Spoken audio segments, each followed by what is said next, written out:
Essayer de parler dans le micro tout en lisant parce que c'est pas ma conférence, hein, c'est pas moi qui l'écris, donc je suis pas complètement imbibé de tout. Vous me pardonnerez, c'est aussi la première fois que je la fais. Je l'ai entendue qu'une fois, puisqu'elle a été faite une fois aux Amis de la Route du Fer à Tourignan en mai 2016.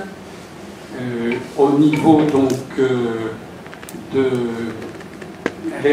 au niveau du nombre de visuels, il y a beaucoup de visuels, pas beaucoup de choses à dire par visuel, l'essentiel étant de vous faire découvrir, il y en a certaines qui sont connues dans ce qu'on va voir, mais l'idée, disons qu'elle avait, c'était d'abord en faisant son site, de dire que chaque balade romane a son propre intérêt et qui dépend de nombreux paramètres, le charme et la beauté du site, l'architecture, la peinture murale, les peintures murales, l'histoire, et donc de redonner goût à la marche pour ceux qui l'ont un peu perdu.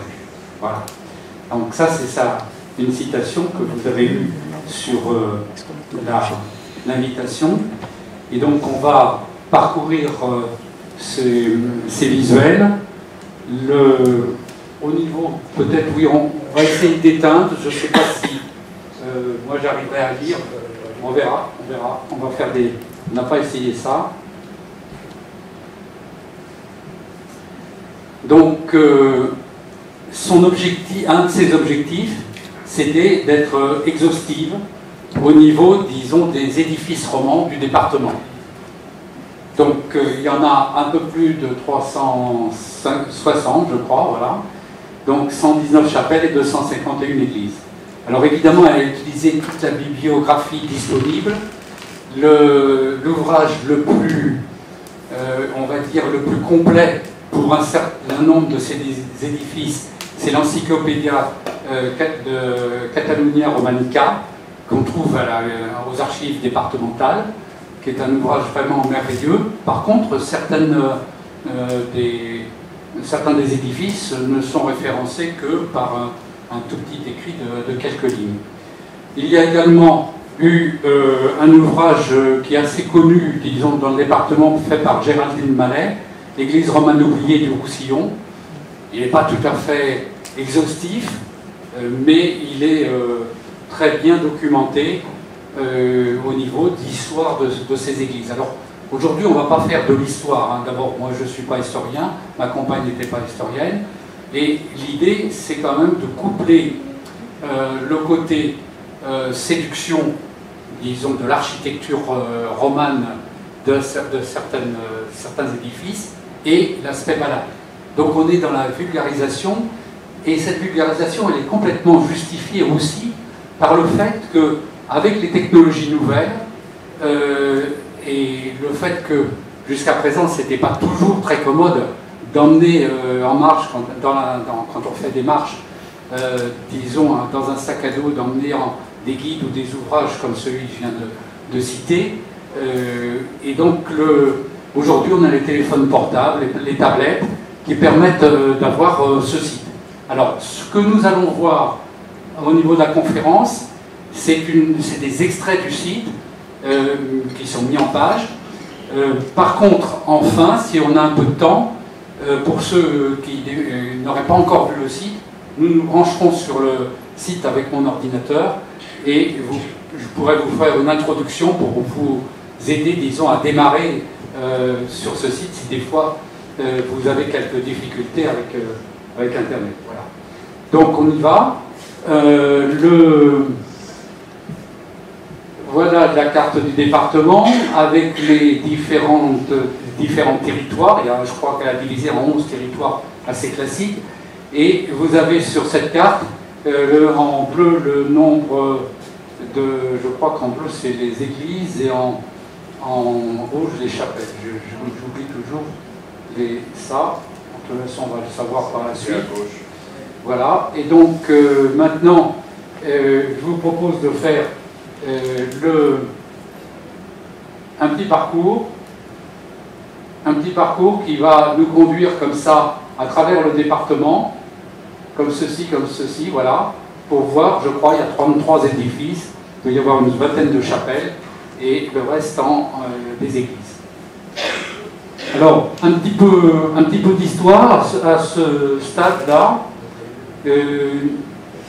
On est... Voilà. Donc, vu de notre époque, les alentours de l'an 1000 couvrent deux transitions. Le passage du Haut Moyen-Âge, assez peu documenté, au Moyen-Âge, mieux connu. Et puis, le passage du style religieux pré-roman, je détaillerai ça tout à l'heure, au style roman. Alors, je voulais préciser ici, dans ce tableau, que il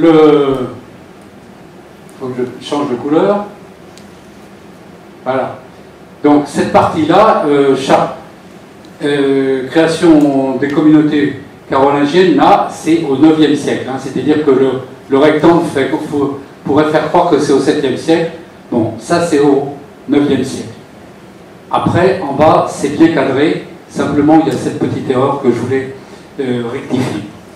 Donc, au niveau de... il est important de rappeler l'influence des forces et faiblesses des hommes au pouvoir sur le destin des territoires et des idées. Le premier de tous, Charlemagne, rêve de reconstituer l'Empire romain d'Occident chrétien.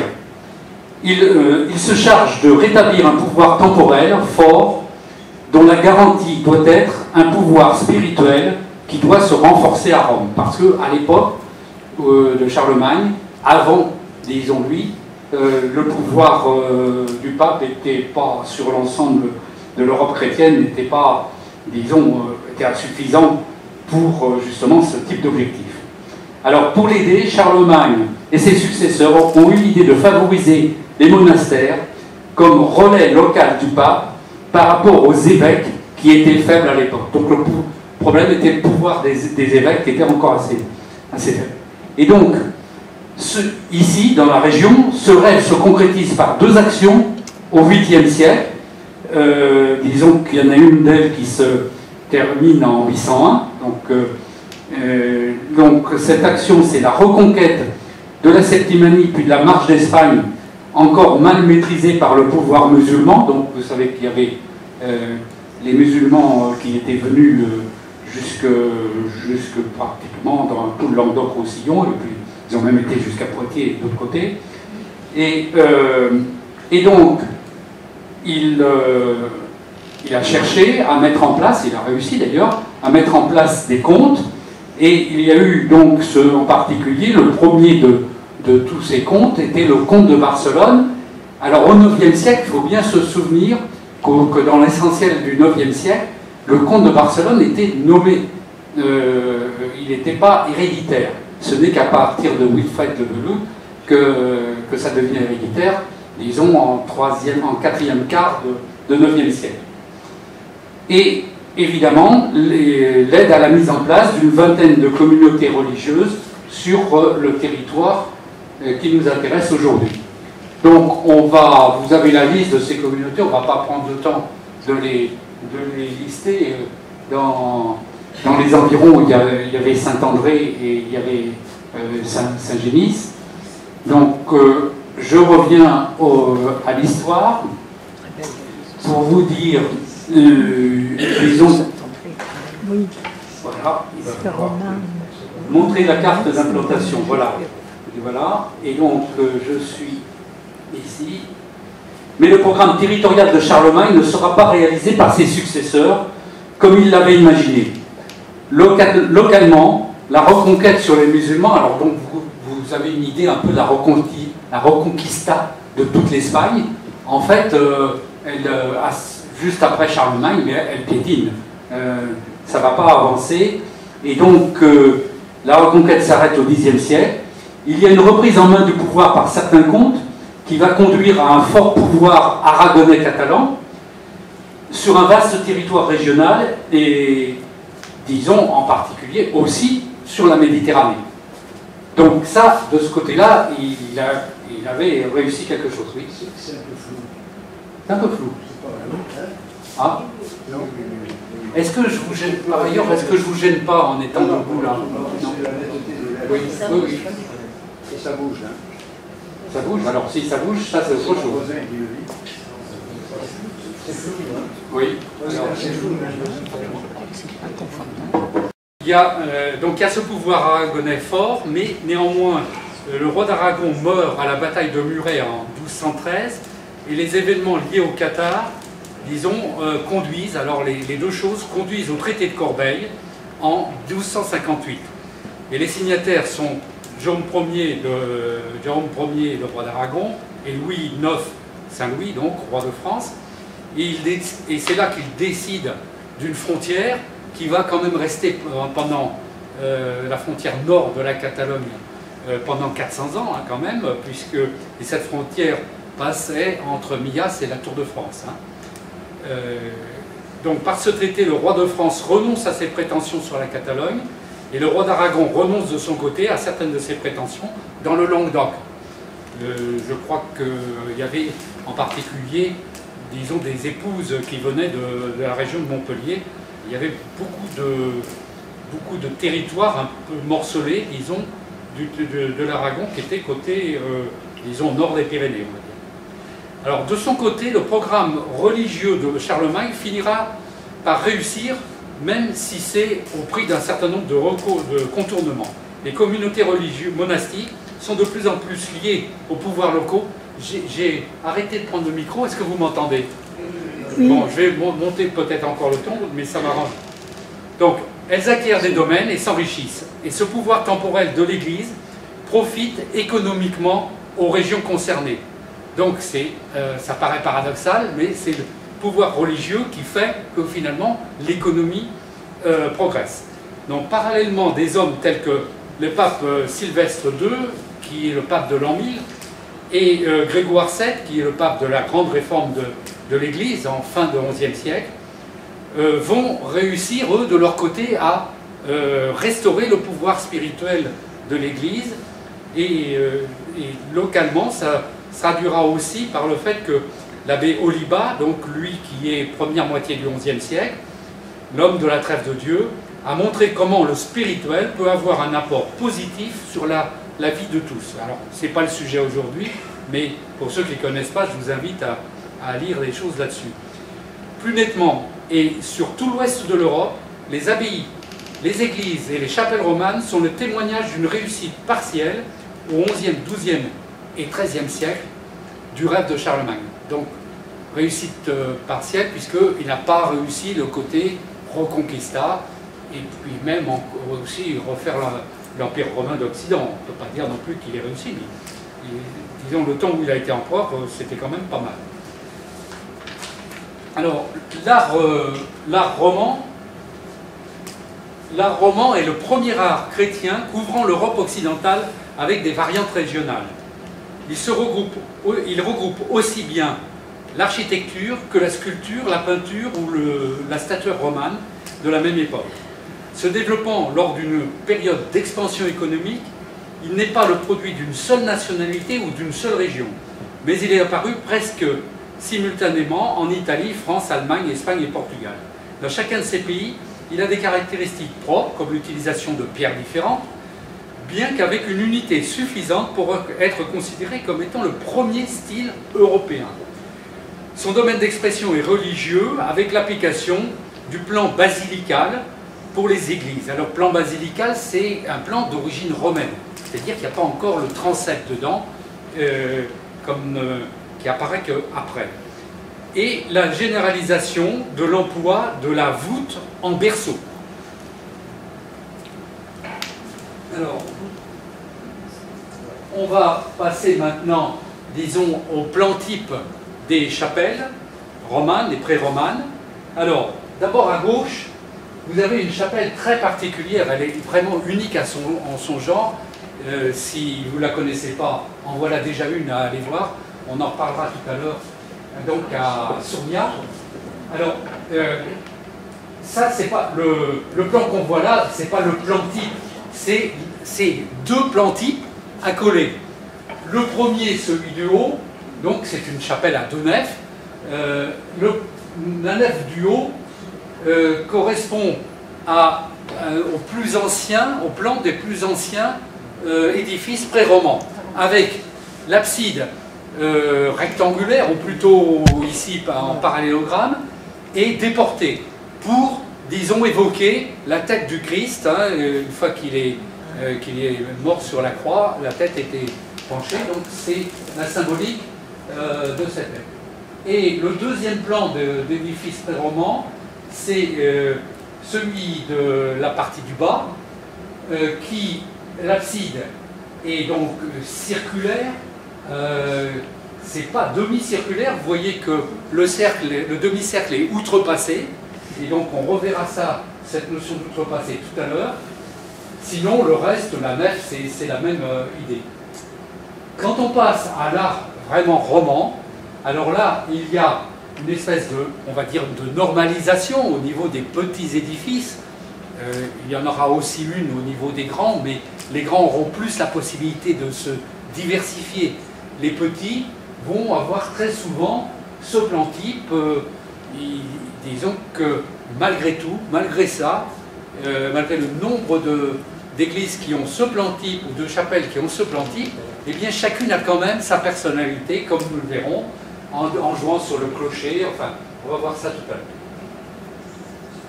Donc, un petit glossaire de l'art roman. Ici, donc, à gauche, vous avez l'antépondium. À l'époque romane, il n'y avait pas le retable par derrière le prêtre. Hein, il y avait devant l'autel, les faces d'autel étaient décorées avec des scènes de la Bible. Et donc, on voit un ici, qu'on reverra tout à l'heure. Ce qu'on appelle les lézènes, c'est ces colonnes. Et on appelle les lombardes les petites fausses voûtes. Donc, à la limite, c'est des fausses colonnes et des fausses voûtes, mais qui renforcent quand même la tenue de l'abside. On appelle ces figures, qui sont des figures de personnages, mais ça peut être des animaux, des modillons. Là, au niveau des absides, on a ce qu'on appelle, donc voilà, ça c'est une abside, et puis on a des dents d'engrenage qui sont, disons, en haut, là, comme ça, ou autour des fenêtres. La construction des murs, il y a deux types de façons de construire avec des pierres qui ne sont pas, quand elles ne sont pas taillées. C'est ce qu'on appelle l'opus incertum, donc c'est celui que l'on voit à droite, c'est-à-dire que les pierres sont mises, pas n'importe comment, il faut quand même construire un mur, mais il est difficile d'y voir vraiment un ordre, tandis que là, derrière l'arbre, on ne le voit pas beaucoup, mais c'est l'opus spicatum, c'est-à-dire disons en arête de poisson, les pierres sont en arête de poisson. Alors c'est un peu plus joli à voir, et ça avait quand même une solidité, puisqu'on en trouve encore qui sont debout. Alors, une caractéristique fondamentale de l'art roman, c'est donc ce qu'on appelle le plein cintre, hein, on voit le schéma en bas, donc l'arc en plein cintre, et qui pouvait être utilisé comme ça pour des entrées. Et évidemment, également pour les voûtes dans les nefs, hein, et également pour les croisées d'ogives, quand il y en avait, il n'y en avait pas beaucoup en art roman, mais au XIIe siècle quand même, il en est apparu assez souvent. Alors, je vous ai parlé du mot, je vous ai cité le mot outrepassé tout à l'heure. Donc, on a en pré-roman, on a l'arc en trou outrepassé ou en fer à cheval. On verra même aussi ou en trou de serrure pour un cas particulier. Donc, vous voyez comment c'est outrepassé. Bon, vous connaissez tous Saint-Michel de Cuchat, où là, on a les plus grands arcs outrepassés, disons, de la région. Alors, autre vocabulaire, vous voyez quand le portail pré-roman, il est assez simple. Ici, en particulier, il peut y avoir des piliers qui sont des monolithes, hein, et pas vraiment, enfin, peu taillés, sinon ce n'est pas des colonnes. Par contre, il va y avoir une évolution vers des piliers beaucoup plus taillés, même, disons, ce qu'on appelle après des pieds droits, puis il peut y avoir un peu plus tard des colonnes, pour des entrées plus larges de grandes églises romanes. Vous avez des portails qui sont plus larges avec deux portes, disons. Bon, le tympan, ça vous le savez, ce qu'on appelle donc le linteau, c'est ce qui est au-dessus de la porte, comme ça, on voit qu'il diminue parce que en taille, parce que là, c'était lui qui avait la portée essentielle, même s'il y avait un soulagement qui était fait comme ça. Mais par contre, ici, c'est l'arc en plein cintre qui supporte, disons, le mur au-dessus, et donc, du coup, le linteau peut même disparaître. On verra tout à l'heure des portes où il n'y a plus de linteau. Donc, on va commencer le parcours des 33 édifices. On commence par la Cerdagne, et donc les flèches montrent les endroits. Je ne détaillerai pas ces parties-là du visuel pour voir d'abord beaucoup plus les édifices, mais c'est les 4 que l'on va aller voir. Donc on commence à Emboustrine. Donc Emboustrine, vous avez une église Saint-André, dite la vieille. Vous verrez que comme elle a été rénovée, elle ne fait pas du tout, elle ne fait pas très vieille, la voici. Hein, vous voyez comme elle est belle, magnifique. Il y a une église Saint-André nouvelle, mais qui est beaucoup plus récente, disons, de construction. Donc, vous voyez que ça, c'est déjà assez volumineux. Hein. Vous voyez également que le portail est déjà très évolué. On est là, pourtant, au XIe siècle. Hein. Je crois que c'est la fin du XIe siècle, mais c'est déjà magnifique et assez évolué, disons, ce qui prouve que même là-haut, en Cerdagne, au fin fond, en haute altitude, etc., on pouvait avoir une influence de l'art roman, déjà au XIe siècle, déjà assez bonne. Hein. On va un peu la parcourir, je ne sais plus. Alors, maintenant, on rentre à l'intérieur. À l'intérieur, il y a encore des fresques qui sont sur l'abside. Donc, ces fresques représentent. Alors, en haut, vous avez le bas de la robe d'un Christ qui est en mandorle. Hein, la mandorle, c'est l'espèce de dispositif ovale dans lequel s'inscrivent très souvent des Christ en majesté. Donc vous voyez, à cette époque, on pouvait faire, oui, les Christ déjà, à cette époque-là, disons, étaient, on va dire, habillés dans notre région, alors que dans bien d'autres endroits, ils sont sur la croix, disons, en tenue de crucifié. Et ensuite, en dessous, vous avez une scène et en bas un calendrier. Alors on va voir les détails de ça. Voilà, vous reconnaissez là-haut le bas de la robe, là. Ici la scène avec le Christ ici. Je crois que c'est Judas ici. Alors là, j'ai besoin de mes notes parce que, en tous les cas, on retrouve aussi. Non, c'est pas Judas, Judas il est devant, hein, je pense. On retrouve Saint Jean qui est couché, vous voyez, couché sur le Christ, comme, on va dire comme d'habitude dans les scènes. Hein. Il y a Saint Pierre par là avec les clés, je crois. Ça doit être Saint Paul. Bon, je ne vais pas rechercher exactement où on en est là, on est à 15. Alors, en dessous se trouve, donc là je vous présente simplement 2 mois du calendrier, le mois d'octobre, ici où on a le bûcheron, hein, qui donc coupe les arbres là, et puis le mois de janvier où on a la représentation de Janus. Alors c'est assez curieux pour quelque chose qui est chrétien, hein, d'avoir Janus, mais c'est parce que Janus c'est, disons, le personnage à 2 faces. Vous voyez ces 2 faces. D'un côté, il regarde l'année passée, et de l'autre côté, il regarde l'année nouvelle. Voilà. Donc le nom de janvier, de toute façon, est resté dans le calendrier chrétien comme inspiré par le nom de Janus. Voici l'antipondium qui est l'un des plus jolis du Roussillon. Hein. En tous les cas, c'est du Roussillon, du département. Là, vous avez le Christ avec, je crois, 8 saints. Donc, alors là, il faut que je retrouve un peu mes Donc, il représente des scènes de la vie de la Vierge et de Saint Martin de Tours, de part et d'autre d'un Christ en majesté. Voilà. Donc on ne voit pas beaucoup les scènes de Saint Martin et de la Vierge. Le Christ en majesté, vous l'avez. Vous l'avez à droite, en haut à droite, le Christ en majesté. Devant l'église, enfin à côté, il y a cette borne, enfin c'est pas une borne, c'est un autel romain dédié à Jupiter, qui a été retrouvé dans la nature par là. Et puis là, quand j'ai visité avec ma compagne, je me suis amusé à lui dire, comme la clé est énorme, la clé que nous donne la mairie est énorme, je lui ai dit, tiens, photographie là devant le paysage, et voilà ce que ça a donné. Donc vous prenez rendez-vous à la mairie par téléphone, et quand vous passez, du moment que vous avez une carte d'identité à donner contre la clé, eh bien vous pouvez visiter, ce qui est quand même très agréable.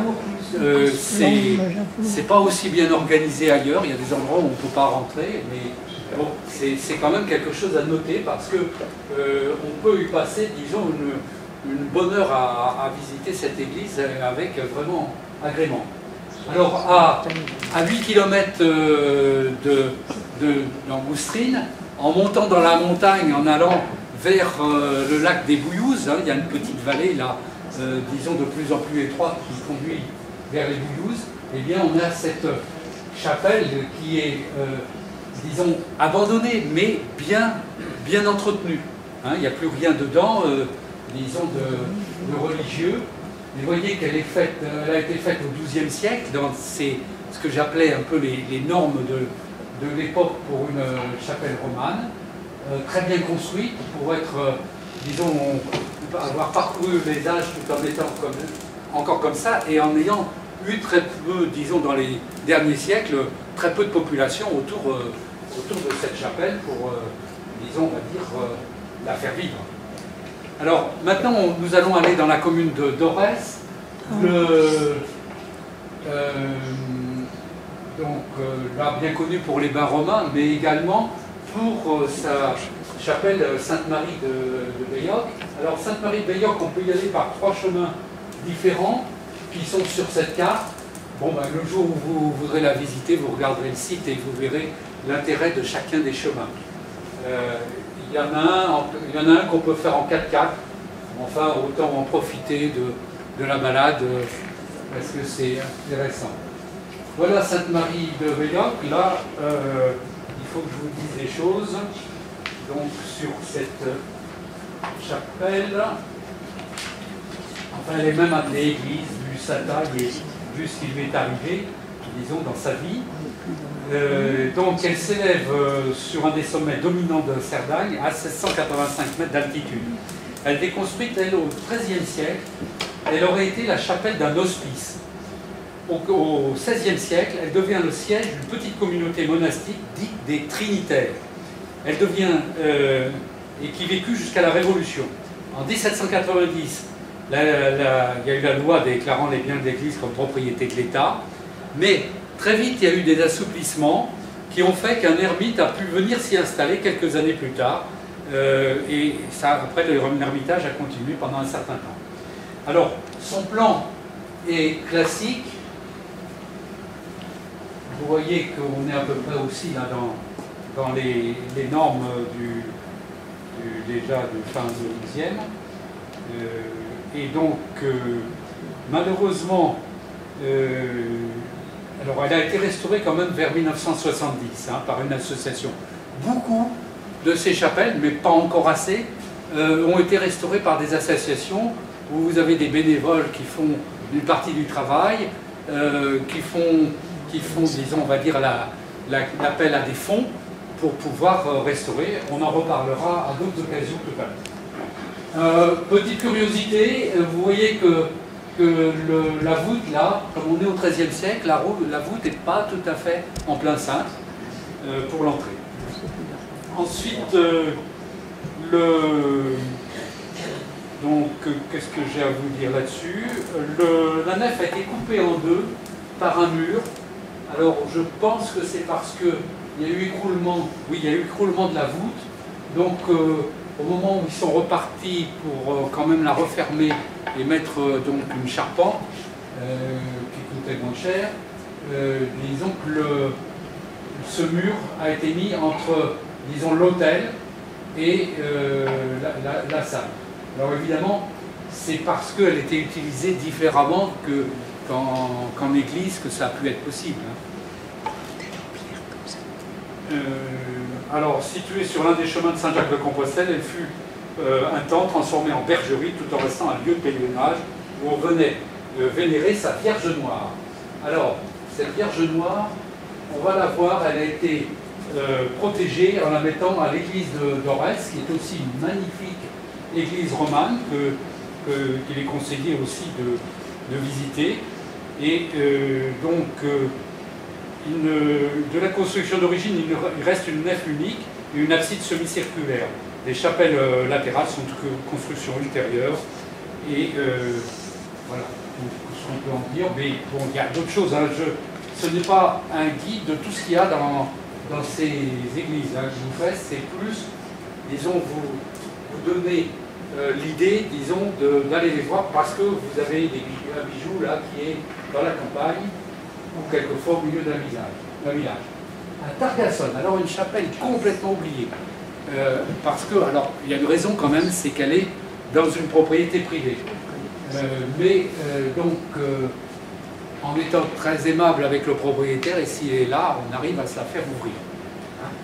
Et elle est tout près de la centrale Thémis, et donc là, elle est complètement cachée, elle est très près de la route, mais complètement cachée. Et quand on a la clé pour rentrer à l'intérieur, eh bien voilà ce que l'on voit. Déjà, vous voyez cette façade un peu rose et a un certain charme au milieu de la verdure. Et là, on a typiquement un décor médiéval qui est resté, disons, un tout petit hameau. Donc, il s'appelle Saint-Vincent de Villalta, hein, à Targassonne. Et maintenant, on va aller à Yaux. Donc, Yaux, Saint-Félix du Château, qui était l'ancienne chapelle d'un château de Yaux, qui était là-haut perché au-dessus de cette falaise. Alors, pour ceux qui n'ont encore jamais fait ce parcours, je conseille, disons, de commencer pendant qu'on est en forme au début, de grimper directement, parce qu'il y a une vraie grimpette au-dessus de Yaux là à faire, hein, jusqu'à la chapelle, et puis c'est bien balisé là, tout ça, et puis de revenir en s'enfonçant un peu dans la vallée là. Le parcours est agréable, c'est la haute vallée du Sègre, qui est quand même une grande rivière par la suite. Et bien, quand vous en avez fini, comme c'est un parcours un peu plus long que la moyenne des balades programmées, eh bien vous n'avez plus qu'à aller après au bain de Yaux pour vous refaire une forme. Et donc cette promenade est assez plaisante. Donc cette chapelle a été construite au XIe siècle. C'était un petit prieuré. Elle était de plan classique et surmontée d'un clocher-mur. Alors on va la voir. Alors oui, là c'est pour vous montrer. Ça c'est vu de l'autre côté, depuis l'autre côté de la Cerdagne en grossissant au maximum. Pour montrer un peu le site, il n'y a que comme ça qu'on s'en rend compte. Quand on est sur place, on ne se rend pas compte du côté un peu dantesque de ce site. Alors là voilà, alors évidemment là vous avez compris que c'était une ruine qui est avec un peu des choses un peu anachroniques comme cette Vierge qui a été remplacée, disons la cloche, mais voilà, elle est comme ça. Hein. Je crois que c'est à peu près tout ce que j'ai à en dire. On va passer à une autre église de Yaux qui est souvent fermée parce que c'est l'église paroissiale normale, mais elle est magnifique au point de vue de la construction. C'est bien sûr une église romane qui est je crois qu'elle est du 12e, si on me souvient bien. Je vois que c'est pas écrit, 12e, c'est ça. Donc l'église Saint-Fructueux mérite un détour pour admirer son important portail et son clocher équipé de 2 cloches dénommées demoiselles. Vous avez compris pourquoi, hein, dû à leur profil de femme, et dont la légende raconte qu'il y a fort longtemps, les sorciers de Nouria, Nouria c'est de l'autre côté des Pyrénées, hein, en Catalogne, et dont les sorciers de Nouria voulurent faire tomber la grêle sur Yo. Mais les cloches mirent à sonner et l'intempérie épargna Yo. Alors, je ne vous en ferai pas trop des légendes comme ça, parce qu'il y en a plein les livres. Hein, à l'extérieur, l'abside est sculptée d'une belle frise en dents d'engrenage. Donc là, on les voit mieux, les dents d'engrenage, là-haut. Ça va venir, là, le rouge. Voyez, le rouge est épuisé. Bon. On va prendre le secours. Voilà, les dents d'engrenage. Et vous voyez ce magnifique portail, hein, vous les revoilà, les dents d'engrenage. C'est pareil, l'ouverture du milieu, derrière, et aussi, disons, très, très typique, mais très élaboré par rapport à la moyenne. Hein. Ensuite, donc, voilà, je crois que c'est à peu près ce que je voulais vous en dire. Vous voyez ce clocher, la frise qui est une frise qui est permanente sur le site, là-haut, a été choisie par ma compagne pour montrer la diversité de ces clochers mûrs. C'est vraiment quelque chose de tellement séduisant que c'est presque l'emblème c'est l'emblème qu'elle a pris pour son site. Alors le portail est en marbre blanc en plus, hein, non seulement il est beau, mais en marbre blanc. Bon, on ne va pas faire trop de l'architecture là parce qu'il faut qu'on avance. D'ailleurs, la chapelle suivante, elle, et donc on passe vers le Haut-Conflans là, et à la limite entre la Cerdagne et le Haut-Conflans, vous avez à Planès cette chapelle très, on va dire bizarre, très étrange, disons, hein, et qui, donc on la date sans certitude du XIe siècle, mais elle est peut-être postérieure. Elle est peut-être aussi due à l'abbé Oliba, le lieu appartenant à l'abbaye Saint-Michel de Cuchard. Donc, le plan de l'église Sainte-Marie de Planès est basé sur le chiffre 3. Il faut que je vous montre ce plan. Le voilà, vous voyez comme il est en haut là, et puis vous avez des vues un peu de tous les côtés. Donc, un triangle et 3 absides. Elle est couverte d'une coupole reposant sur 3 piliers réunis par 3 arcs en plein cintre, ouvrant sur 3 absidioles semi-circulaires voûtées donc en cul de four. Hein. J'en profite pour vous dire ce qu'on appelle cul de four. C'est donc la voûte qui est, enfin, disons, la couverture, disons, des absides, qui est normalement un quart de sphère. Alors, qu'est-ce qu'on en dit aussi? Donc son plan est certainement une représentation de la symbolique de la Trinité.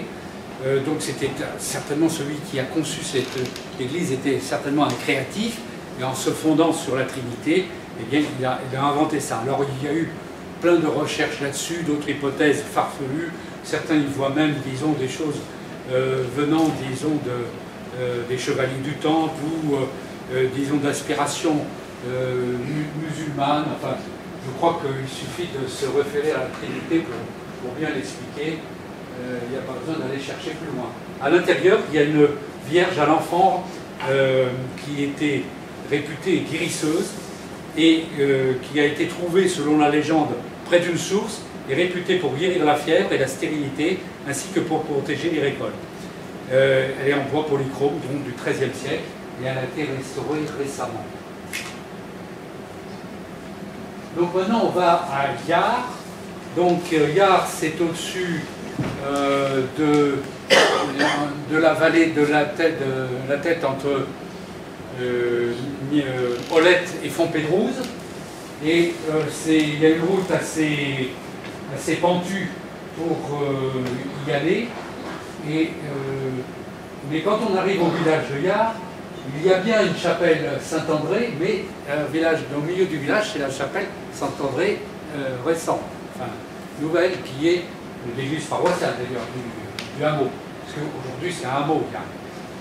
Et pour voir la chapelle Saint-André l'ancienne, eh bien, il faut se faufiler en longeant les courbes de niveau par un chemin, mais qu'on peut quitter assez vite pour aller directement à la chapelle. Surprise, en sortant, disons, dans des bois, au moment où on a l'impression de rentrer dans une clairière, eh bien, on a ce clocher qui émerge sans qu'on voit tout de suite qu'il y a un toit et un édifice derrière. Et voilà, donc l'édifice, il est, disons, la voûte est très basse par rapport finalement à ce que donne l'idée qu'en donnerait, disons, la simple vue de la façade avec le clocher mur. Alors, qu'est-ce qu'on peut en dire? Elle est près du cimetière. Elle a été, c'est au XIXe siècle qu'elle a été abandonnée au profit de l'autre. Elle dépendait du monastère de Cuchat. Donc, elle date de la fin du XIe et début du XIIe. Elle a été restaurée vers l'an 2000, mais elle a été très longtemps à l'abandon. Elle est très simple, un nef unique, couverte d'une voûte en berceau brisée et terminée par une abside semi-circulaire. Donc, elle est en schiste. Donc on est dans un plan assez classique, mais c'est l'endroit où elle est. Alors quand on la voit vue de l'autre côté, disons, de la vallée, c'est là qu'on se rend compte qu'elle est sur une pente vraiment très, très forte et que c'est un endroit où quand même il ne devait pas y avoir beaucoup d'habitants pour avoir fait une telle église. C'était quand même, disons, un grand mérite de leur part. Alors, la chapelle maintenant que nous allons voir est au-dessus du village de Nié. Elle domine le passage de la vallée que l'on fait quand on monte en Cerdagne, quand on quitte Olep qui est par là. À un moment donné, avant de passer le tunnel qui précède Tuès, et là, on la voit d'en bas, comme disons, dominant un peu toute cette vallée. Elle est magnifique aussi au point de vue construction. Alors, on va détailler un tout petit peu, uniquement par les photos, sa construction. Vous voyez déjà qu'elle s'accroche en haut d'une pente. Hein. Disons qu'il y avait un hameau qui est aujourd'hui complètement abandonné. Il y a une personne, je crois, qui restaure un édifice, mais il y a du travail parce que c'est bien écroulé. Par contre, elle a été toujours bien entretenue. Enfin, il y a dû y avoir une restauration récente, mais elle a été suffisamment entretenue pour que vous voyez, disons, donc là on en fait le tour. Et maintenant, à l'intérieur, il y a des fresques. Alors, ce sont des fresques profanes, c'est pas du tout, c'est des scènes de chasse. Je crois qu'on ne sait pas très bien à quelle époque elles ont pu être faites. Enfin, elles sont médiévales, ça c'est clair, mais on n'a pas de signature, d'historique, de mention très précise qui nous permettent, mais il est sûr que quand on les voit, c'est quand même séduisant. C'est pas parce que c'est pas religieux, c'est quelque chose qui a été fait par des ancêtres, et donc c'est du patrimoine. Là, il y avait marqué 13e siècle, mais je crois qu'on n'en est pas très sûr. Donc on va dans le Conflent maintenant, où il y a beaucoup de chapelles. Donc on commence par celle de Fouillat, Saint-Clément de la Serre. Donc vous voyez comment, quand on la voit de côté, on dirait une sorte de berceau d'enfant. Hein, le cul de four, là, ben le voilà, là, on voit là vraiment un vrai cul de four sur là au-dessus, là, c'est typique. Hein, et donc, quand on revient d'une randonnée sur les hauts sommets aux alentours, on a envie de se coucher dedans comme si on revenait en enfance dans son berceau. Hein, et voilà ce que ça donne à l'intérieur. On retrouve, disons, les bancs autour des églises en général du XIe siècle. 10e, 11e, vous voyez là-haut c'est écrit 10e, 11e. Donc il y avait cette tradition de mettre les bancs autour, comme ça s'il n'y avait pas de chaise, eh bien, au moins les quelques-uns qui venaient pouvaient s'asseoir. Elle a du charme à l'endroit où elle est facile d'accès. Il faut, disons, peut-être un quart d'heure pour y monter depuis l'endroit où vous laissez la voiture. Vous n'êtes d'ailleurs pas forcément forcé de monter, on peut y aller aussi presque le long de la crête. Donc maintenant on va à Villefranche-de-Conflans. Alors là, par contre, là, ce dont je vais vous parler, les montées, c'est autre chose. Hein. Donc Saint-Estève, on va parler de Saint-Estève de Campie, Saint-Étienne de Campie, là, qui est donc assez difficile. Donc tout ça, on part de Villefranche-de-Conflans. Hein. Donc il y a un accès depuis Villefranche à Saint-Étienne de Campie, ici, là, en passant par Notre-Dame de Vie, qui est un ancien ermitage, où la partie romane est un peu disparue, mais qui était quand même de base romane. Et puis si on passe de l'autre côté, là on peut passer aussi à Saint-André de Bayoc, qui est une chapelle romane assez curieuse parce qu'il n'y a pas d'abside. Derrière l'autel, c'est plat, ça arrive. Ça peut arriver qu'il y ait des plans qui soient encore à l'époque romane, quand les gens, peut-être les gens n'avaient pas assez de sous pour se payer l'abside.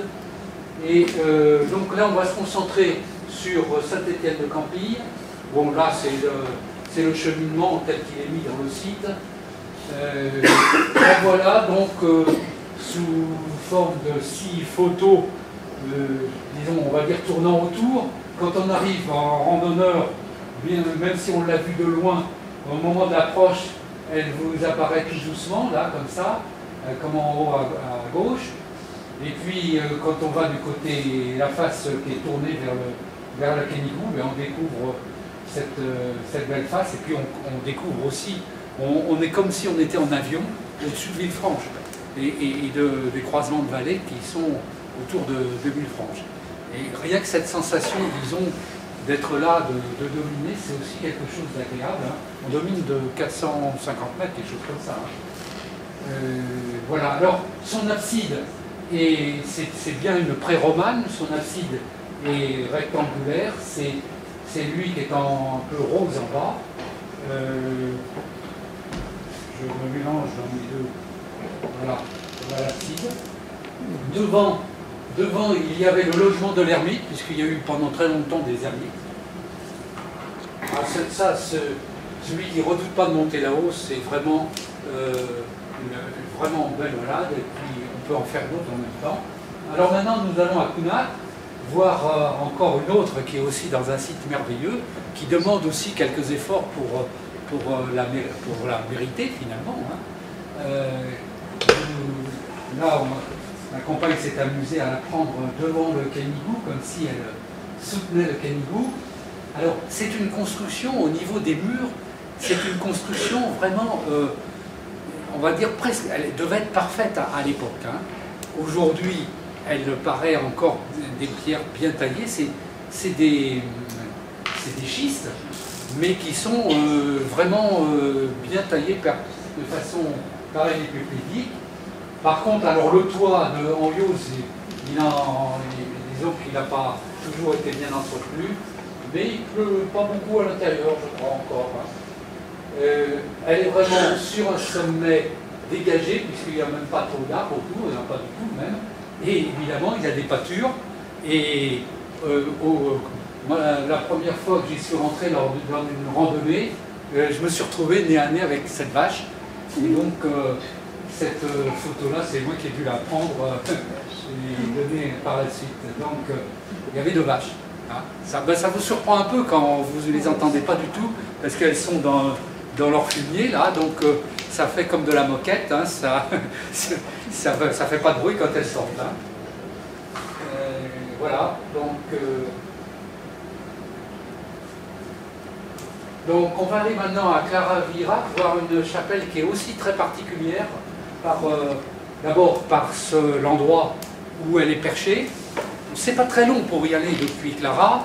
On peut faire une partie en voiture Et quand on a, disons que le plus haut on peut aller en voiture, il reste 20 minutes de montée, mais une montée assez raide. Disons qu'il faut avoir du souffle. Hein. Et vous voyez qu'elle elle s'est appelée aussi Saint-Étienne-de-la-Roque. Là, bon, le nom actuel c'est Saint-Étienne de Ploumers, mais c'est aussi Saint-Étienne-de-la-Roque à cause de la roque qui est juste derrière. Elle était, disons, la chapelle d'un château qui est bien documenté, dans lequel, en particulier, il y a le plus ancien écrit médiéval qui a été fait dans notre région, je crois c'est 876, à 1 ou 2 années près. C'était ce qu'on appelle un plaid, c'est-à-dire un jugement auquel, présidé par le comte de Cerdagne et Conflans, qui donc à l'époque essayait de régler ces différends avec l'abbaye de la Grâce pour les propriétés, disons, entre les deux domaines, disons, de seigneurs dans l'Aude et puis des comtes ici. Alors ce château, lui, a été détruit, fini de détruire. Il a été d'abord à l'abandon après quelques tremblements de terre, puis le dernier tremblement de terre l'a complètement détruit en 1428, le grand tremblement de terre de 1428. Et on voit même, quand c'est à cet endroit-là, en montant à côté de la chapelle, ça je vous invite à aussi, quand vous allez la voir, à aller à côté, dans l'endroit d'où j'ai pris la photo, en gros, il y a un fond de vallée où là, vous voyez, vous avez l'impression que des énormes rochers, gros comme des maisons, sont même à la limite, on peut se dire, est-ce qu'ils sont stables? On dirait qu'ils viennent de tomber. S'il n'y avait pas les arbres, on dirait qu'ils viennent de se... On sent d'où ils se sont décrochés. En fait, c'est assez dantesque comme endroit. Et bien, sous ces rochers, il y a eu un ermite, disons, qui vit encore, mais qui est arrivé dans les années 50, et qui est resté une cinquantaine d'années. C'est un ermite orthodoxe. Alors, on va le voir, là. Oui, alors, on va voir d'abord la chapelle. Donc, vous voyez, quand même, elle a à la fois, comme c'est un ermitage, elle a à la fois un côté habitat, hein, avec, on le sent bien à travers les toits, hein, mais on a aussi cette abside, disons, et qui, s'il y avait une fouille, là, je pense qu'on trouverait même des traces de l'époque romaine. Mais bon, pour l'instant, il n'y a pas de fouille. Hein. Et voilà l'ermite en train de la restaurer. Donc, il a passé un contrat dans les années 50 avec le maire d'Espira, qui était propriétaire de la chapelle et des vergers tout autour, à Ploumers. Hein, je crois qu'il avait 4000 pommiers et abricotiers et autres choses comme ça, le maire.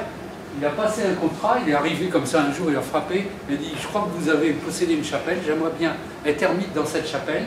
Si vous ne me faites pas payer de loyer, je restaurerai votre chapelle. » Alors, il était orthodoxe, le maire d'Espira n'a pas vu, a dit ben, « Vous êtes chrétien, pas de problème. » Mais quand même, tout ce qu'il a fait comme décoration, quand même, est dans le style orthodoxe.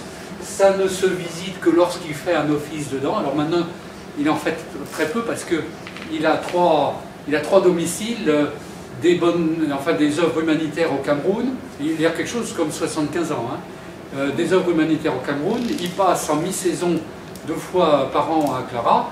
Et alors maintenant, il n'habite plus la chapelle. Il a pris une petite location à Clara. Et puis l'hiver, il est du côté du Mont Olympe, là-bas, dans les monastères.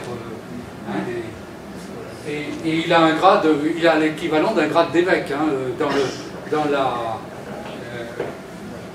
Alors, il n'est pas évêque en fonction, mais son équivalent de grade est ça. Donc on passe à Vallestavi. Où j'en suis au point de vue du temps? Ça fait 1 heure à peu près là. Hein. On a commencé un peu en retard, un peu plus d'1 heure.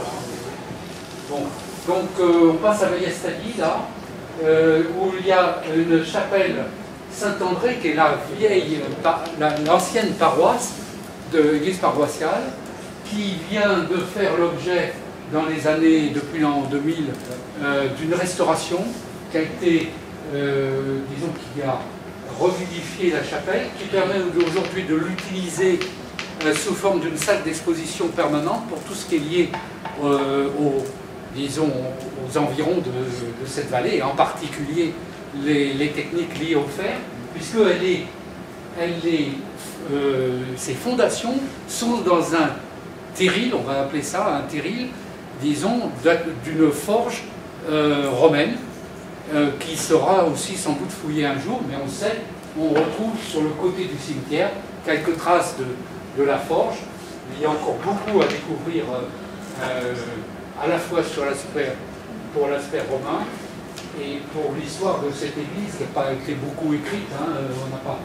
Donc, comme ils voulaient en faire une salle d'exposition et que le toit était écroulé, qu'il n'y avait quand même pas beaucoup de sous, disons qu'il y a eu cette idée de garder une ouverture pour avoir la lumière. Alors, on peut, comme elle est dans le cimetière, on peut y rentrer, on peut la visiter très, très facilement. Vous verrez des tableaux qui ont été faits qui expliquent un peu l'histoire des environs. Alors maintenant, on va aller à Saint-Estève de Comès, juste au-dessus de Eous. Donc, elle aussi, elle a une caractéristique assez particulière. Bon, là, d'abord, ça c'est pour donner le site. Malheureusement, c'était pas un jour de beau temps et on n'y retourne pas comme ça si facilement que ça.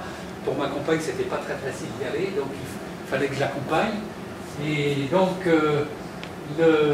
voilà l'ancien village. Alors malheureusement, tout ce village a été déserté pour une raison d'une maladie, d'une épidémie en fin de, je crois, de 19e siècle.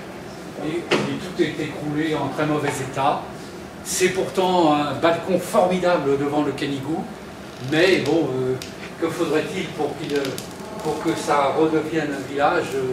Peut-être vaut-il mieux que ça reste comme ça. En tous les cas, l'église de la chapelle a été restaurée. Vous voyez une particularité, elle est unique en son genre, on va dire, avec la chapelle Sainte-Marie de l'Es-Abeilles, hein, à Banyuls. Hein, c'est-à-dire qu'au-dessus du portail, du côté sud, il y a le clocher-mur qui a été mis. Donc je crois que ce sont les deux seuls, à ma connaissance, pour avoir, disons, parcouru le site en tant que relecteur avant de lancer. Je crois que c'est les deux seuls qui sont comme ça. Donc on continue, on va dans les Fenouillèdes et Saint-Vincent de Séquières.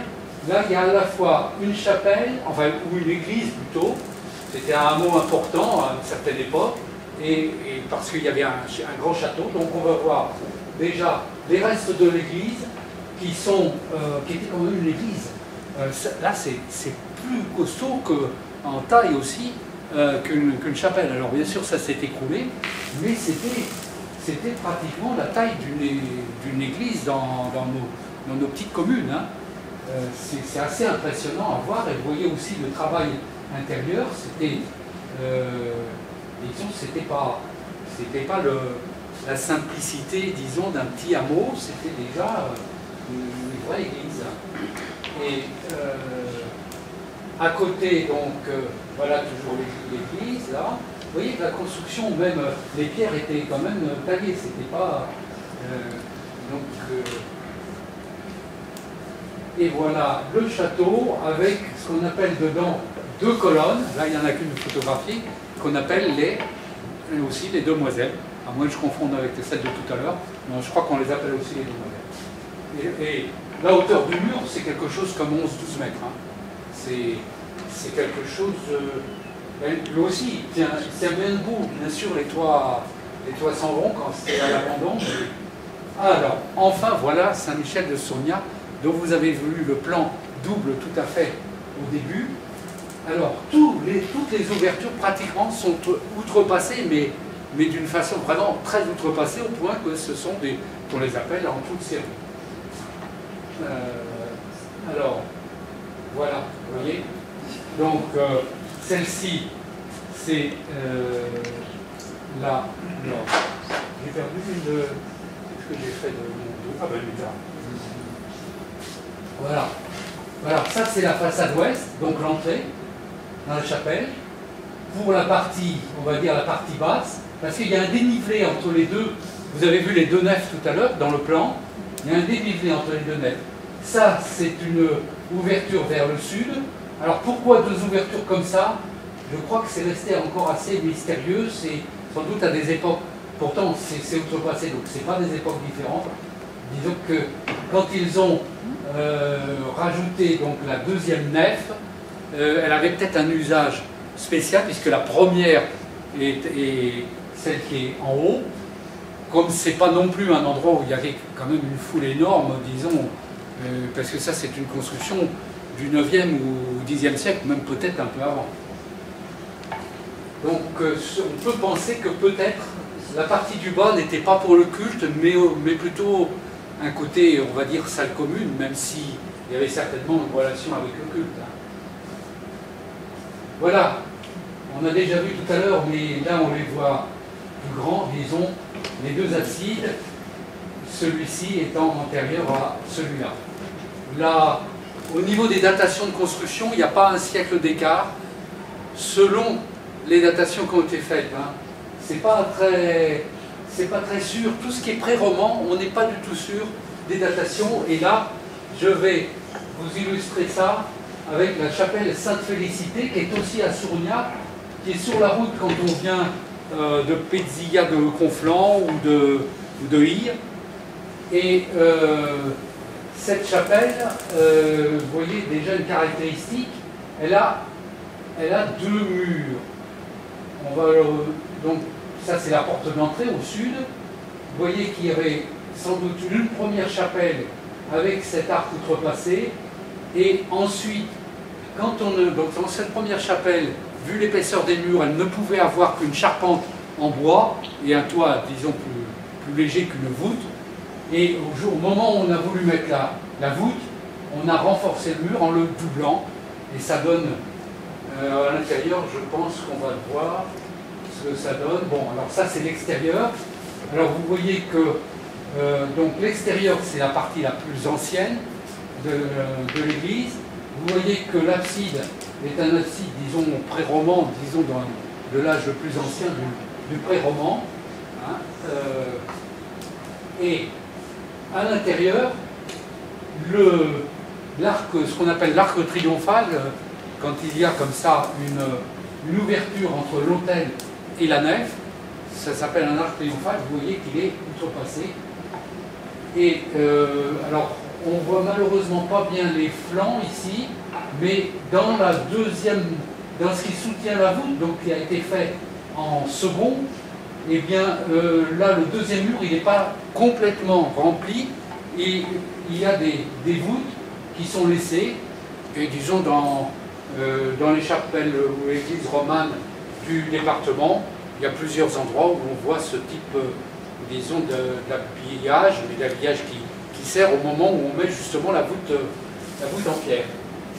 Alors, je voulais quand même vous dire sur cette chapelle Sainte-Félicité, je me suis posé la question, pourquoi Sainte-Félicité? Et en posant la question, je n'en ai trouvé aucune autre Sainte-Félicité à 300 km à la ronde, et en particulier sur la côte entre Montpellier et Tarragone, pas de Sainte-Félicité. Alors pourquoi Sainte-Félicité? Et je vous dis tout de suite la réponse, si ceux qui voudront, qui seraient intéressés à ça, vous pourrez me donner votre mail à la sortie, je vous enverrai un article sur la question. Donc là, c'est un travail que j'ai fait, sur lequel je fais une parenthèse. Donc, vous avez entendu peut-être parler du roi wisigoth Wamba, qui a eu à combattre un prince séditieux. Déjà, il y avait déjà quelqu'un dans le coin qui voulait l'indépendance de la partie, disons, entre Montpellier et Tarragone. Hein. C'était le prince Paul. Évidemment, le roi de Wamba à Tolède, le pouvoir wisigoth à Tolède était un pouvoir fort. Hein, tout ce qu'on en sait, disons, puis quand vous visitez Tolède, vous voyez bien. Hein. Eh bien, il n'a pas voulu se laisser faire. Ça vous rappelle des choses peut-être. Et donc, il est parti. Il a monté une expédition contre ce prince Paul, séditieux. Et il y a eu...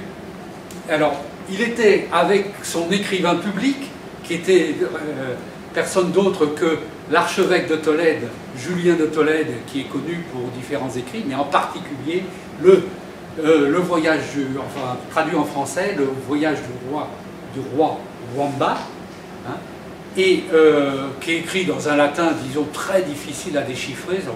C'est là qu'on voit quelle pouvait être la langue latine, disons, de...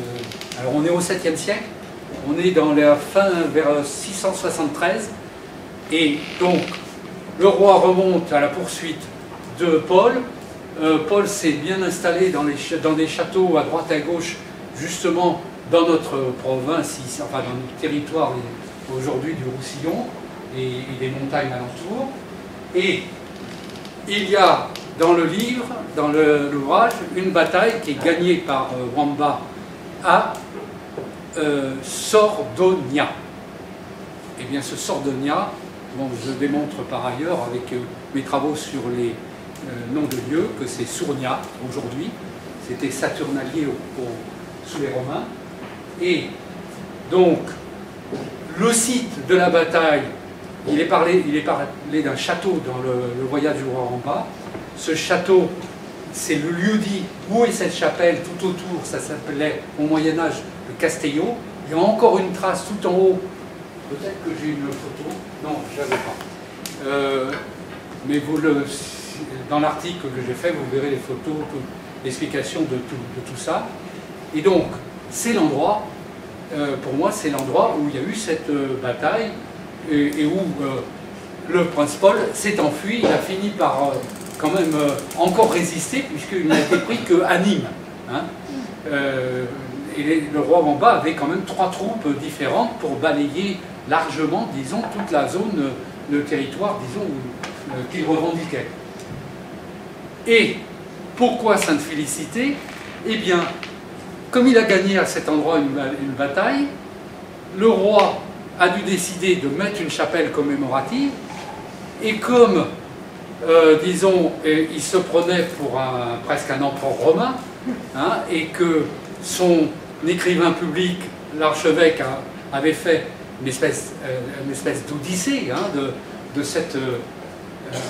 ce cheminement, eh bien, un empereur romain, quand il était vainqueur, il avait droit à toute une cérémonie à Rome et à avoir la Felicitas, qui nous a donné notre mot félicité. Donc, l'extérieur de cette chapelle, la première partie, les premiers murs, doivent dater des alentours 680, quand le roi Wamba, après sa... Donc, vous voyez qu'on peut complètement discuter les dates que l'on met aux chapelles pré-romanes. Pour l'instant, par prudence, donc ici Sainte-Eulalie-au-Vivier, il faut que j'aille maintenant assez vite pour terminer. Donc elle a été malheureusement vraiment trop utilisée par un agriculteur, donc il a même rajouté des murs, etc. On a restauré l'abside il n'y a pas longtemps, mais elle est agréable pour le petit cheminant, pour y aller, vous trouverez sur le site comment on y va. Saint-Pierre de Planèze, donc sa caractéristique, disons, principale, c'est d'avoir ce clocher-mur monté au milieu, disons, de la face sud. Alors c'est pas la même chose que celle qu'à Ious, hein, à Comès, puisque là c'est quand même une église de plus grande envergure, c'était une église paroissiale. Donc elle est assez majestueuse au-dessus du village. Malheureusement, elle n'est plus église paroissiale, alors qu'elle aurait pu y rester, et à côté, vraiment très proche du village. On passe dans le Roussillon Nord, où là, Case de Pène. Alors, comme ce n'est pas une église romane, je vais juste vous passer les visuels. En fait, ma compagne explique qu'elle a été déçue. Elle voulait aller voir les restes de l'église Sainte-Colombe de Case de Pène. Les Sainte-Colombe de Case de Pène, il n'y a plus qu'un mur pas plus gros que ce meuble. Et donc, comme elle est dominée par l'autre, eh bien, voilà la visite de l'autre. Vous voyez que c'est dans des endroits assez pentus et voilà. Donc elle est, disons, il y avait un château avant, et elle a été construite vers le 15e, 16e siècle. vous voyez cet escalier monumental qui est un peu curieux, mais pour faire des... Mais bon, là on n'est pas dans l'art roman, donc on est à l'imitation. Alors, maintenant revenons à l'art roman, Saint-Michel de Périnos. Quand vous allez sur le cheminement donc entre le château d'Aupoul, celui qui est, disons, sur le lieu-dit qui s'appelle Salveterre, qui domine un peu le château, comme ça, vous visitez le château, puis après vous allez à pied jusqu'à la chapelle, belle balade, et sur le chemin, vous pouvez avoir la chance, si c'est un bon jour, vous voyez, de pouvoir prendre ce type de photo, il n'y a rien de truqué là-dedans. Hein. Quel goût là, on voit vraiment comme ça. Hein. Et donc voilà le château de Poule, voilà une tour du XIIIe siècle qu'on voit sur le chemin, et voilà l'église Saint-Michel. Alors, donc la petite romane, modeste, bien, disons comme le hameau de Périnos a été abandonné, bon il revient l'été, ça revient un peu, et elle est quand même bien entretenue, vous voyez, elle a quand même du charme, surtout par un beau jour comme ça. Disons, c'est intéressant de découvrir ce village, disons, qui a dû être riche, puisqu'il y avait un seigneur au Moyen-Âge qui était important. On va passer un peu plus loin là, donc dans Saint-Martin de la Roque, ça, on connaît assez bien, hein, c'est tellement vu de loin, à Camélas, donc je le fais passer vite. Donc il y avait un ermitage avec donc à côté la maison de l'ermite, devant, deux nefs à l'intérieur, donc deux absides. Vous voyez un peu la vue que l'on a, mais c'est pas étonnant, on voit de partout. Et voilà les deux voûtes. Alors ça, pour point de vue restauration, c'est pas super élégant, mais bon, ça tient, c'est plus inondé à l'intérieur, disons. On passe à Saint-Jean-d'Arsous. Alors Saint-Jean-d'Arsous, ça fait partie de ces chapelles qu'il faut mériter pour les voir, malgré le fait qu'on puisse aller en voiture juste au pied, mais elle est complètement dans les broussailles et c'est à peine si on aperçoit son clocher quand on est par en dessous sur la route. Donc il faut avoir une carte pour la trouver, presque. Donc celle-là, elle est aussi très... Je crois qu'elle est du 11e, hein, si je me souviens bien. Oui, non, 12e. Voilà, alors à Boule-d'Amont, elle est sur le territoire de Boule-d'Amont, il y a évidemment ces deux édifices bien connus qui sont des bijoux de l'art roman. À gauche, donc Saint-Saturnin de Boule-d'Amont, qui mérite vraiment d'être visité, et vous voyez aussi ce clocher comme il est important. Et puis bien sûr Sérapone, alors là c'est au niveau, disons, de la construction elle-même, c'est un bijou, de l'utilisation des schistes. L'utilisation des schistes, c'est un peu comme à Sainte-Marguerite, mais là ça a été bien restauré. Alors on continue, donc au milieu du Roussillon, on a le Masdéou. Alors là, celle-là vous la connaissez sans doute pas, sauf si vous avez été à la seule réunion, la seule visite qu'il y a eu depuis une dizaine d'années, je crois. Voilà, cette visite, on pouvait voir l'église du Masdéou. Vous voyez qu'elle sert de grenier en ce moment.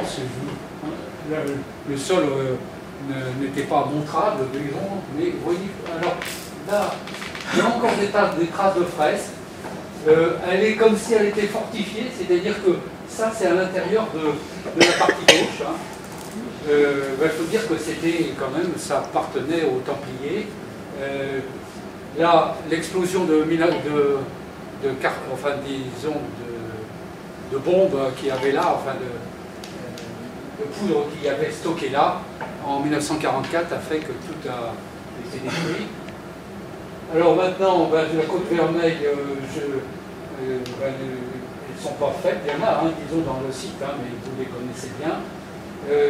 Une qui est intéressante, c'est Sainte-Féréole de la Pave, qui était anciennement Saint-Alexandre. Alors là, qu'est-ce qu'on peut en dire? C'est d'abord qu'elle est un peu, disons, un peu à coulisses, c'est-à-dire qu'elle a été rallongée à un certain moment de sa vie. La partie, disons qu'il y a des parties pré-romanes, hein, puisque l'abside à l'extérieur est... Alors, dans la partie pré-romane, vous voyez typiquement cette porte avec deux blocs de chaque côté, puis un linteau comme ça. Ça, c'est pré-roman. Mais par contre, c'est sans doute une réutilisation de quelque chose qui était, d'un portail qui était plus au fond. Hein, parce que la pré-romane, elle est au fond. Là, c'est la partie qui a été rajoutée devant.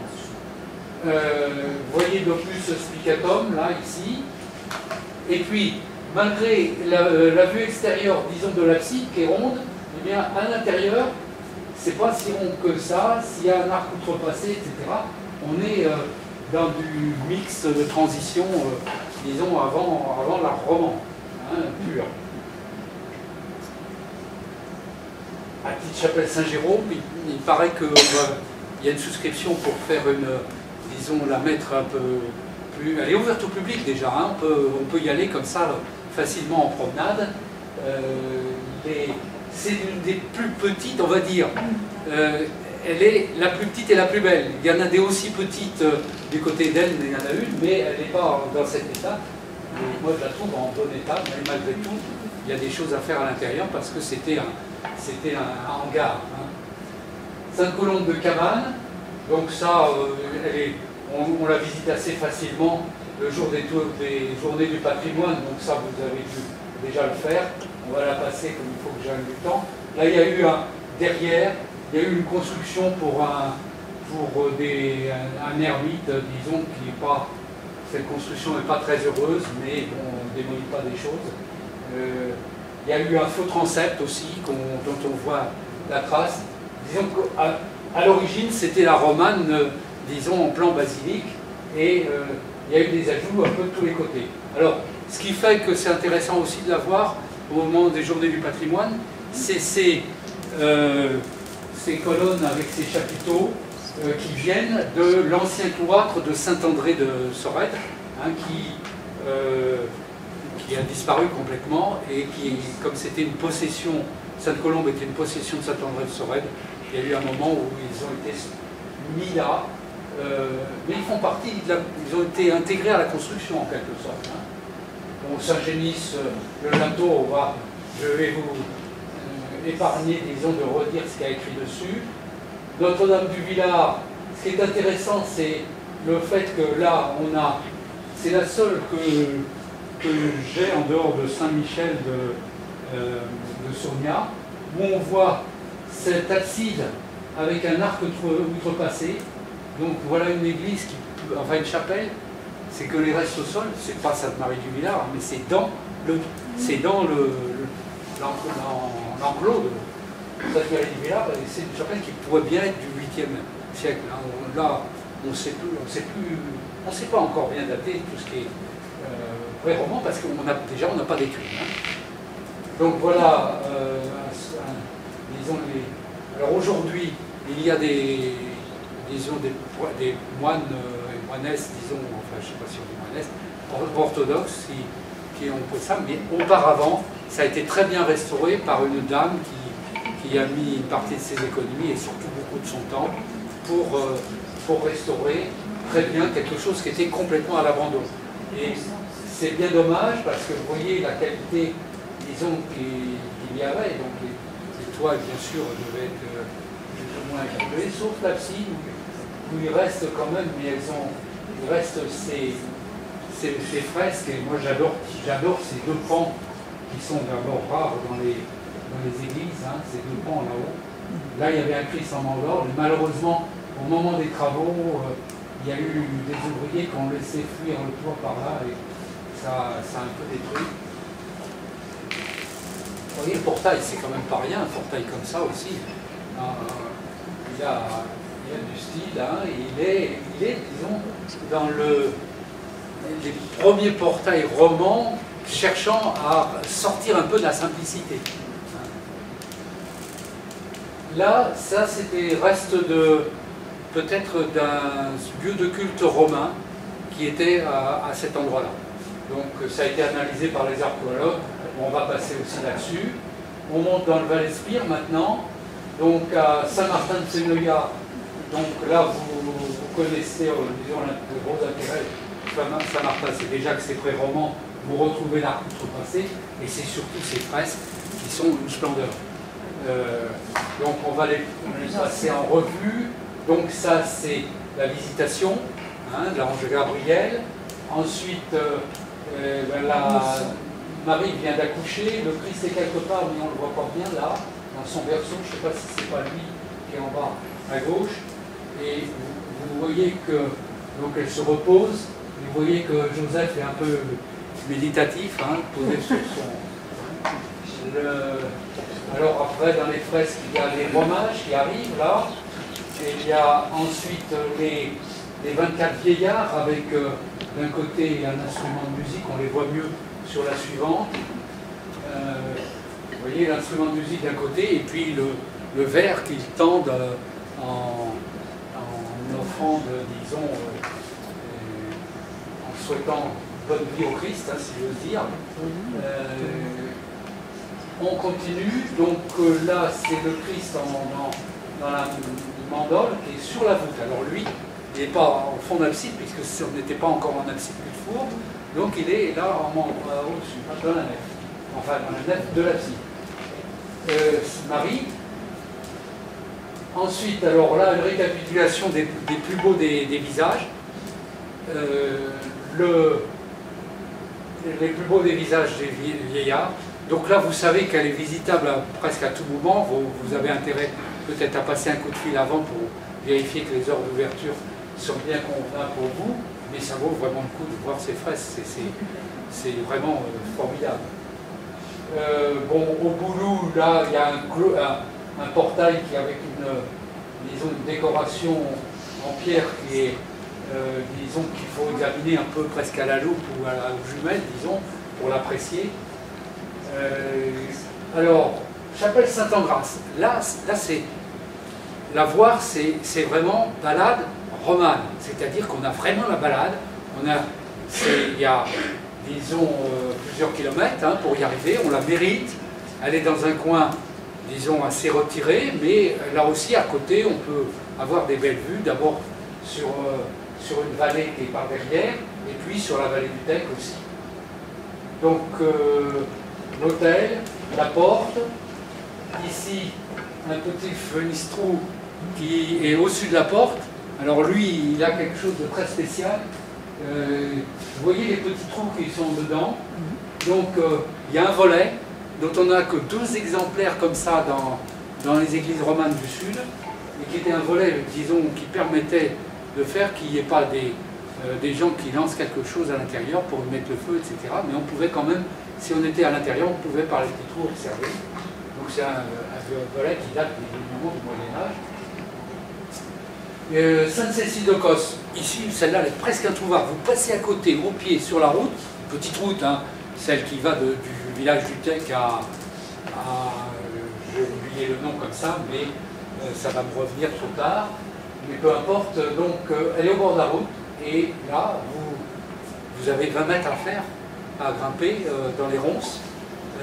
Si c'est au printemps, peut-être ça a été taillé, mais c'est pas facile. Mais dedans, eh bien, vous pouvez admirer dans son jus, si j'ose dire, d'une chapelle abandonnée, une pré-romane. Vous voyez toutes les caractéristiques qui sont là au niveau de l'abside.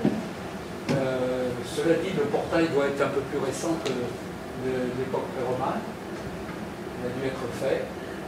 Bon, Saint-Martin de Corsavie, on n'arrête pas de la voir, elle a été très bien, elle est en...